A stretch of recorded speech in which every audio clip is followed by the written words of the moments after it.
नमस्कार, स्वागत है झारखंड और देश दुनिया की बड़ी खबरों में। वंदे भारत ट्रेन का उद्घाटन, आज से नियमित चलेगी वंदे भारत ट्रेन।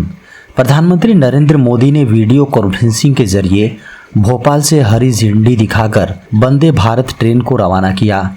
इसके बाद राजधानी रांची से सुबह 10:53 में पटना के लिए वंदे भारत ट्रेन रवाना हुई थी। उनके राज्यपाल CP राधाकृष्णन ने शिरकत की। झारखंड कैबिनेट ने ट्रिपल टेस्ट के लिए आयोग के गठन को दी मंजूरी।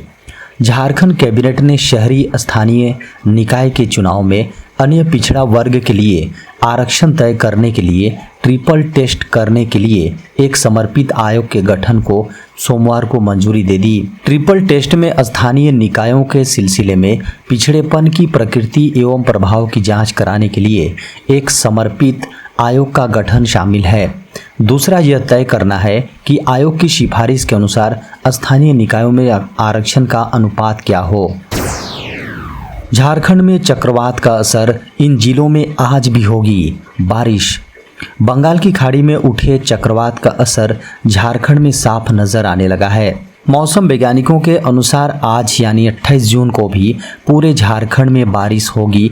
इसके साथ ही तेज हवाएं चलने की संभावना है। 28 जून को धनबाद, जामताड़ा, दुमका, गोड्डा, पाकुड़ और संथाल के सटे इलाकों में भारी बारिश होने की संभावना है।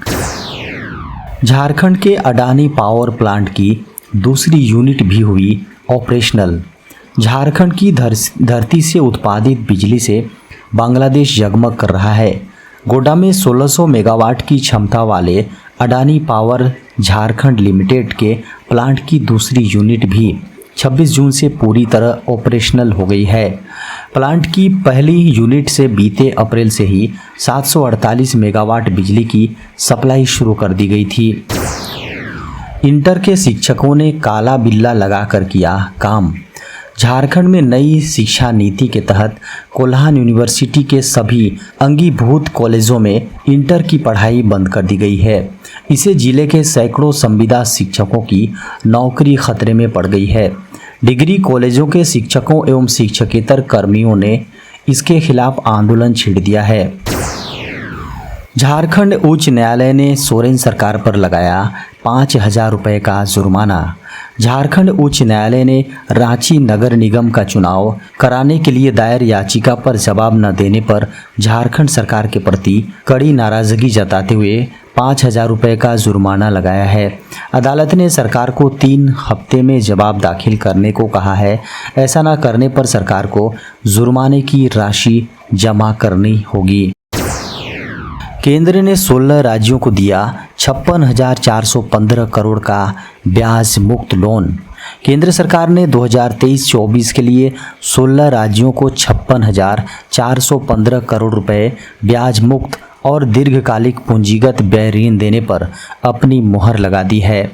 इस ब्याज मुक्त ऋण देने का मकसद राज्यों में पूंजीगत खर्च को बढ़ावा देना है।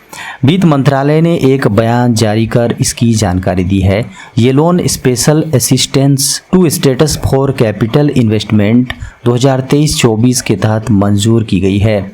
इस ब्याज मुक्त ऋण का उद्देश्य स्वास्थ्य, शिक्षा, सिंचाई, जल आपूर्ति, बिजली, सड़क, पुल और रेलवे सहित विभिन्न क्षेत्रों में पूंजी निवेश परियोजनाओं को मंजूरी देना है।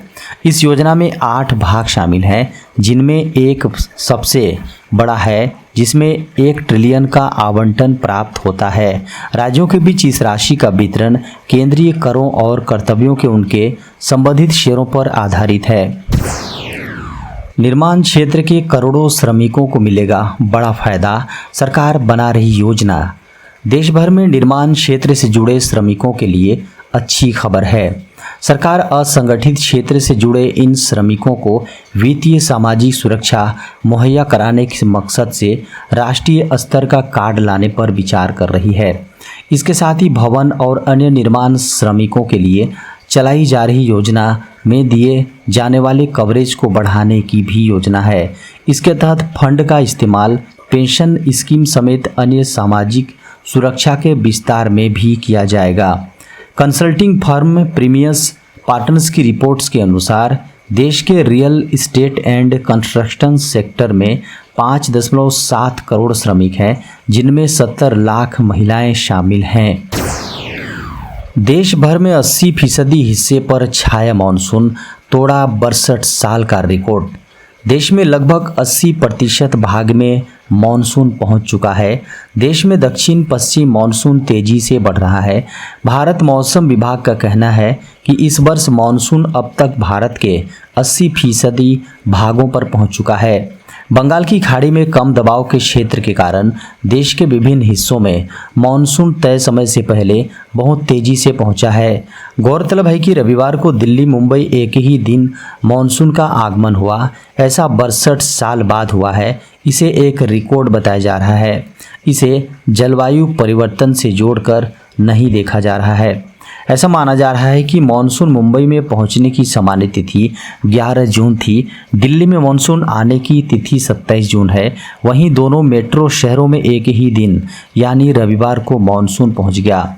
इस साल मानसून ने नया पैटर्न दिखाया है। देश के अलग अलग भागों में ये काफ़ी तेजी से पहुंच रहा है। विदेशी यात्रा होगी आसान, जल्द मिल सकती है ई पासपोर्ट की सुविधा। विदेश यात्रा करने वाले लोगों के लिए अच्छी खबर है। भारत में जल्द ही पासपोर्ट सेवा कार्यक्रम का दूसरा चरण शुरू होगा। इसमें नए और उन्नत ई पासपोर्ट शामिल होंगे। इस पासपोर्ट विदेश यात्रा को सरल और आसान बना देगा, साथ ही पहचान की चोरी से भी सुरक्षा प्रदान करेगा। विदेश मंत्री एस जयशंकर ने पासपोर्ट सेवा दिवस के मौके पर यह घोषणा की। उन्होंने कहा कि हम नए और उन्नत ई पासपोर्ट के साथ पासपोर्ट सेवा कार्यक्रम संस्करण 2.0 शुरू करेंगे। नागरिकों के लिए ईज ऑफ लिविंग को बढ़ाने के प्रधानमंत्री के दृष्टिकोण के अनुरूप ये पहल ईज की शुरुआत का प्रतीक होगा।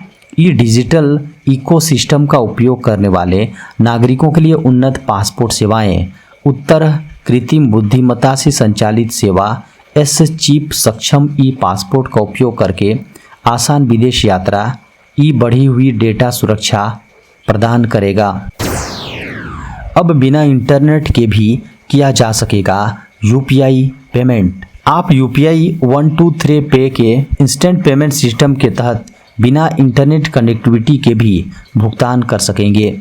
इसके साथ ही आप इंटरैक्टिव वॉइस रिस्पॉन्स और यूपीआई 123 पे पर मिस कॉल के माध्यम से भी पैसे भेज सकते हैं। इतना ही नहीं, इसके अलावा आप भुगतान ऐप के माध्यम से भी पेमेंट कर सकते हैं। इसको एम्बेडेड सी भाषा में डेवलप किया गया है।